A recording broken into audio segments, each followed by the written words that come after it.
Hey YouTube, and welcome back to Books and Dave. I haven't actually been creating anything in quite a few months. I think it's probably quite a few months now because of problems getting a new battery for my camera, but I am back, I am here, yay. And it's not often I do this kind of video. In fact, I've never done this kind of video because I don't really see the point, but I'm going to do my first ever book haul because it was my birthday in the last 2 months and I got a load of other books in the last 2 months myself and on cheap and stuff like that. So I thought I would run through the books I bought this month. Yeah.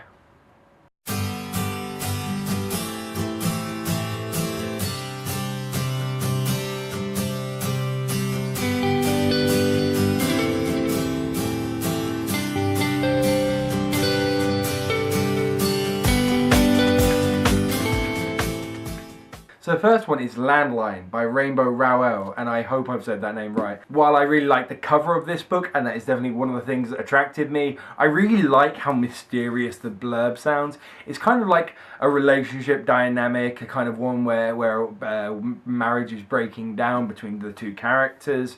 But then the wife finds a way of communicating with the husband of past, and it doesn't say exactly how that is. She says it's kind of like time travel, but not quite. So hopefully the story lives up to what the book promises. I haven't really read or seen any reviews of this, so I'm really interested and excited for what comes with that. Another book that I saw in the bookshop and took my attention is Super Sad True Love Story by Gary Stungart. I think that's right, Stingart. I think so. Once again, if I've read the name wrong, I'm sorry. And you can even see from the light that the cover is rather beautiful. And that was the first thing that attracted me to the book. But then, once again, I read the blurb. And the blurb is, once again, really amazing because I love me futuristic stuff. And I also like it when it's written from a male perspective, which I'm only starting to get into books like that. It's set in a future where America is about to break down. As to what that is, I don't yet know. But they haven't told, you know, this guy, the main character, isn't aware of that. So he's signing up to work. And he works at the post-human services, so it's a bit of mystery in there, which I always quite like. And he's trying to woo another character, and that teenage, young adult kind of wooing is one that I cringe and laugh at the same time. And it's wildly funny, lyrical, and humane. Yes, I'd hope it would be humane. It's probably not even said right. I'd hope any book would be humane rather than inhumane. It's an inhumane book. But this is another one that, once again, is kind of like an unknown for me. I'm sure there are videos out there of reviews and written reviews, but I haven't really heard anything, so I'm really excited. This is another mystery one to me, so I've got 2 mystery books in there that I think will be really cool. The next book is, I did a review a little while ago about Vivian versus the Apocalypse, which I loved. It was incredible. I loved the character development, I loved the storyline, I loved everything to do with the book. So, I have the sequel, Vivian versus America, by Katie Coyle. I ordered this myself because I kind of just had to have it. I loved the first one so much. I kind of was about to start reading it, and I kind of stopped myself because I've got books I want to read before that, and this is my little treasure. I know it picks up straight from where Vivian versus Apocalypse left off, so in the doobly-doo down below there'll be a link to my review on that. I'm really excited about kind of how the voyage continues, how Vivian and Harp, who's her best friend, the journey they take, whether or not they find the boy with the blue eyes again, and what happens in terms of like family. And there's so many like not unanswered questions, but like directions this can go in, both kind of working off of the prequel, but also just new in the story. So I'm really hoping, I love Katie Coyle's writing, and I'm really hoping this second book lives up to the first book, so that'll be good. Land by Alex Campbell. 17-year-old Christy knows that life is a set of rules, and rules are inherent to survival. The rules of land decide what colour clothes you must wear, what job you must do, what food you can eat, where you can live, and how long you can live for. Rules are not there to be broken, not in land. And there's this other bit there, but that's kind of what interested me, because I really like any stories that start with kind of set ideas on how people should act and believe and roles and the inequality that links in with that. And I think it says a lot about where we can go as a culture in the future, but also a lot about where we are in the present.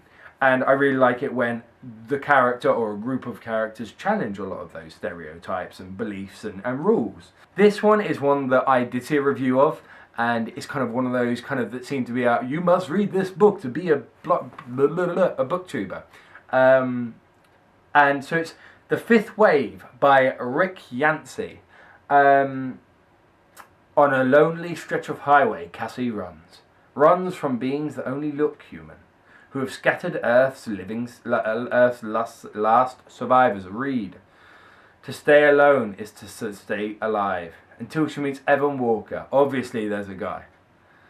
Beguiling and mysterious, Evan may be her only hope. Now Cassie must choose between trust and despair, between defiance and surrender, between life and death. This one is, I've got it because it seems to be a lot of booktubers, a lot of reviews online are really positive on it. And it is quite mysterious. And so I'm hoping that that's what I'm expecting is going to be a good book. I'm hoping it kind of like sticks up for that and is a good book. The first wave took out 500,000 people. The second wave put that number to shame. The third wave lasted a little longer. 12 weeks. 4 billion dead. Wow, 4 billion. In the fourth wave, you can't trust that people are still people. And the fifth wave, no one knows. But it's coming. Once again, this is another series that people are like, you've got to read it if you're a booktuber because everybody knows this. Especially if you want to be like a futuristic booktuber and apocalyptic and dystopian and utopian and all that shindig.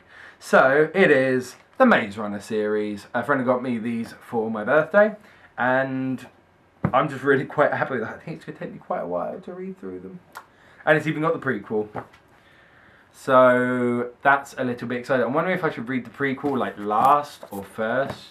So comment below. Here's an engagement tool. Comment below. Should I read it like prequel, then first book, second book, third book? Or should I read it like book one, book that one's book. Book one, book two, book three, then prequel. I don't know. Might be fun doing that way. I'm not even going to try and describe Maze Runner because I think most people know what the Maze Runner is about. Yeah, it's about a maze and a guy who runs in it. I realise I don't actually know a lot about what the Maze Runner is about. I just know it's supposed to be really cool.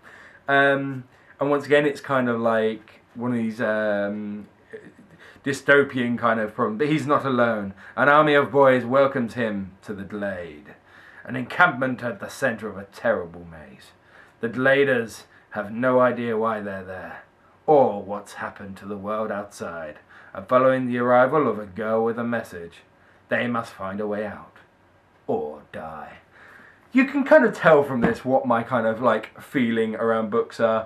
I'm also liking that from a male perspective as well. I kind of messaged to a few booktubers, what cool books are host like a male main part, and I got shown Ready Player One, so that was really cool. This Is Where I Leave You by Jonathan Trooper, one of the two.